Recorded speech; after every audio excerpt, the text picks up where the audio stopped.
Bendiciones, mis amados hermanos, amigos, familia, qué gusto estar con ustedes en este hermoso y glorioso día que Dios nos regala, usted y yo, aleluya.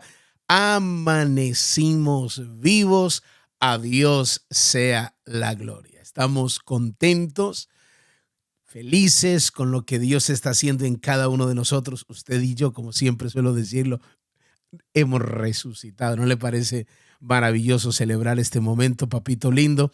Te damos gracias por este inmenso amor que tú nos das. Gracias por la oportunidad de poder adorarte, de poder bendecirte y poder glorificarte en esta hora. Estamos orando, clamando, porque tu palabra dice que debemos anunciar todos los días, cada mañana, tu misericordia y tu fidelidad cada noche. Gracias por darnos la oportunidad de llegar a este día, Padre amado, donde reconocemos que estamos en pie, no por nuestros méritos personales, sino por tu amor, por tu bondad, por tu misericordia. Estamos orando por cada persona que escucha estos devocionales, donde quiera que se encuentren, sean bendecidos ahora en el nombre de Jesús. Amén y amén. Gloria, gloria a nuestro Dios. Muy bien, mis amados hermanos, continuamos con esta hermosa enseñanza que Dios nos está dando, una palabra extremadamente poderosa bajo el tema un adiós a Lodebar, un adiós a Lodebar. Es una historia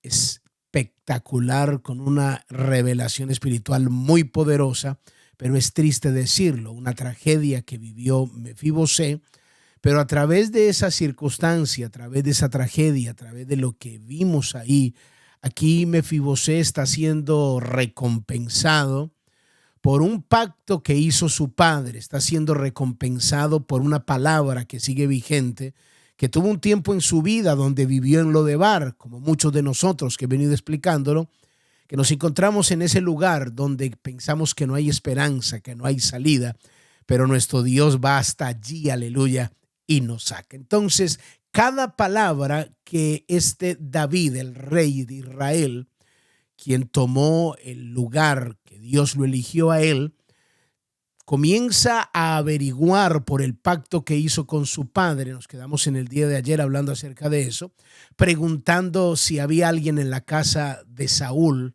que él necesitaba hacer misericordia de Dios, misericordia de Dios. Y aprendimos ese principio y también lo estudiamos. Y después de eso, entonces ya cuando llevan a Mefibosé a la casa del rey, entonces comienza a decirle cosas que es la que estamos tomando cuando Dios nos llama, que es lo que Dios hace con nosotros, como nuestro rey. Cuando David ve a Mefibosé, un hombre emocionalmente destrozado, un hombre que había sido maltratado, olvidado, con un bloqueo mental impresionante, con mucho miedo, con mucha inseguridad, con un espíritu de rechazo terrible.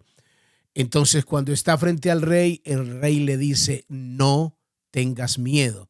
Eso está en 2 de Samuel, capítulo 9, versículo 7, y le dijo David, no tengas temor, porque yo a la verdad haré contigo misericordia por amor de Jonathan, tu padre.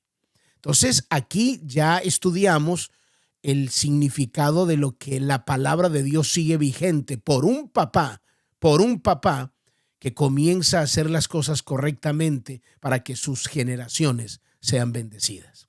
Entonces, aquí David, en figura de Dios, le está diciendo, mira, no tengas miedo, no tengas miedo. Y eso es lo que hace Dios con cada uno de nosotros y se los mostré bíblicamente en el día de ayer, porque vamos a repetir esta parte. Cuando tú vas a la palabra, comienzas a estudiarla, y yo uso mucho un término, haces un recorrido a través de la escritura, te darás cuenta que siempre Dios reprendió el temor. Siempre le decía a quienes le iba a hacer un milagro, porque son llenos de miedo, de temor, de inseguridad. Dios también nos da una palabra, una promesa, porque los desafíos del diario vivir son muy fuertes. Entonces Dios nos dice, no tengas miedo, no tengas miedo. Y eso hace que nosotros pues enfrentemos ese bloqueo emocional que muchas veces no nos permite ver la intervención de Dios. Y por eso Dios quiere que no vivamos en miedo. Y te lo mostré ayer, te di un primer texto de Mateo capítulo 14, del versículo 26 al 27, cuando la Biblia dice que los discípulos estaban enfrentando una tormenta. Estaban en medio del mar y estaban ahí pues enfrentando los miedos que conlleva estar en medio del mar, enfrentando sus noches, enfrentando las olas, bueno, un sinnúmero de cosas, aún en medio de la pesca. Y uno puede decir, pero es gente de experiencia. Pero sin embargo, cuando vieron a Jesús caminar sobre las aguas, dijeron, no, no, no, esto es un fantasma. Y dice que dieron voces de miedo. Recuerda que eso hablamos ayer. Entonces Jesús enseguida les habló. A mí me ministra mucho enseguida, es como decir inmediatamente. No se puede permitir que el miedo se instale en nuestra vida, porque cuando el miedo se instala en nuestra vida, no solo nos paraliza, sino que comienza a hacerse ese bloqueo mental que no permites ver la intervención de Dios en medio de tus tormentas.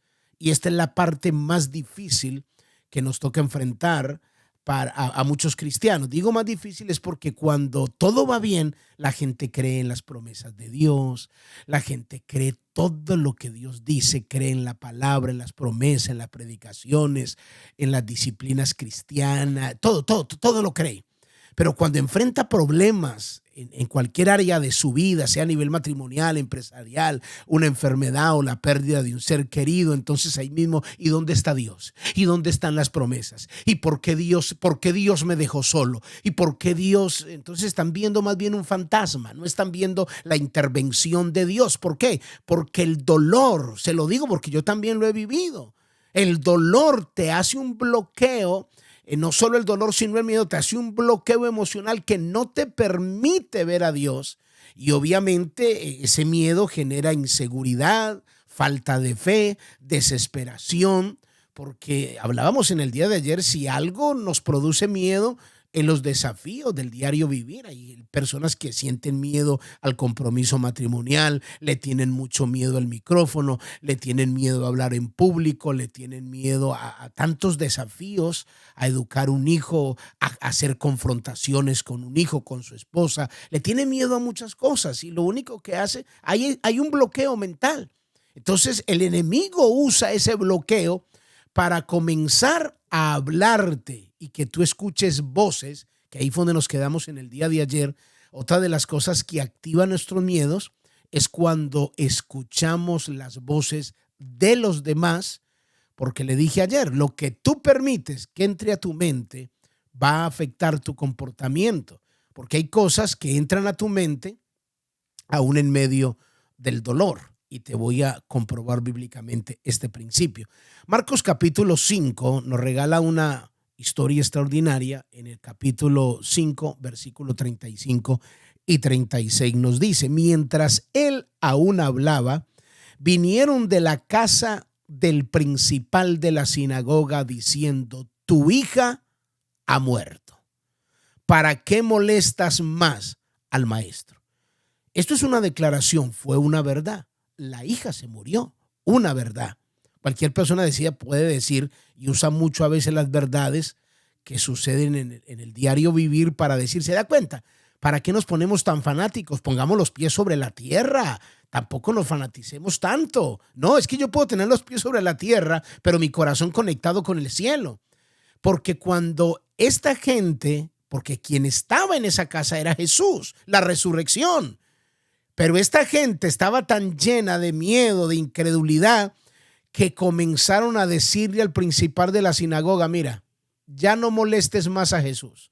O sea, ni él podía hacer nada, ni él puede hacer nada. ¿Por qué? Porque se acabó de morir, se acabó de morir. Y mire lo que dice la Biblia, ¿para qué molestas más al maestro? Pero impresionante la respuesta de Jesús. Versículo 36. Pero Jesús, luego que oyó lo que la gente decía, luego que Jesús oyó lo que decían, cuando Jesús escuchó lo que decían, no es que me equivoqué, estoy repitiendo, perdóneme si le sueno muy monotemático, pero esto tengo que decirlo. Cuando Jesús, luego que oyó lo que se decía, inmediatamente dijo al principal de la sinagoga, no tengas miedo.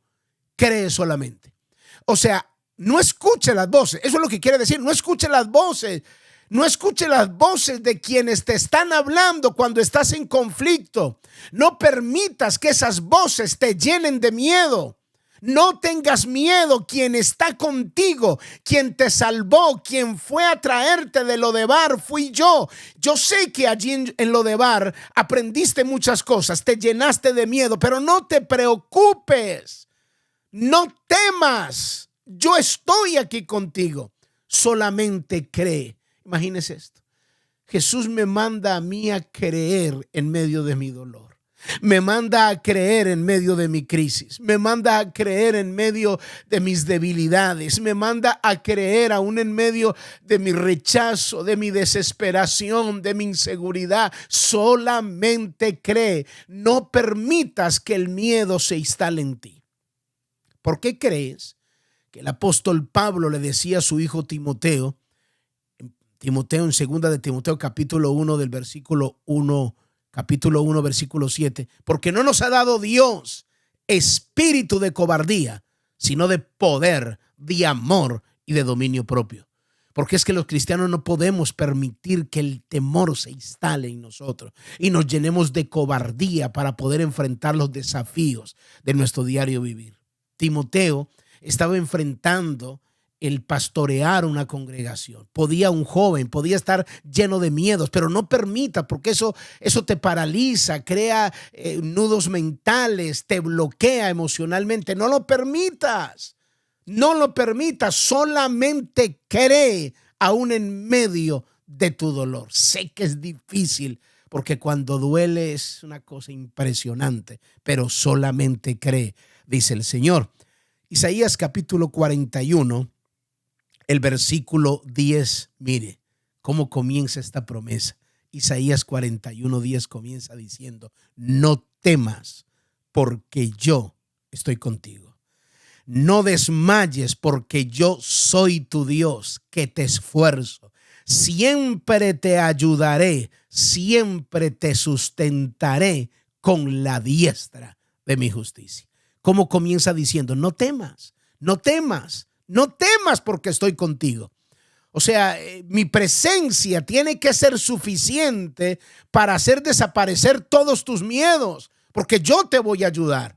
Yo te voy a dar la fuerza que necesitas y yo te voy a sacar de ese lugar de Lodebar. Ya te saqué y te traje al palacio. Isaías capítulo 41, versículo 13 dice: porque yo, Jehová, soy tu Dios, quien te sostiene de tu mano derecha. Y vuelve otra vez la palabra y te dice: no temas, yo te ayudo. ¡Wow! Mis amados hermanos, ¿quién no hace frente a cualquier desafío con esta promesa? ¿Por qué Dios nos pide a nosotros que no tengamos miedo? Es para que el miedo obviamente no se convierta en el protagonista de nuestro diario vivir y no te deje avanzar. Yo te invito a que medites en esta palabra y en el día de mañana continuamos, si Dios lo permite. Así que, Padre, te damos gracias por esta palabra en el nombre de Jesús. Amén y amén. Muy bien, mis amados hermanos, amigos, familia, cuídense mucho. Bendiciones. Bye bye.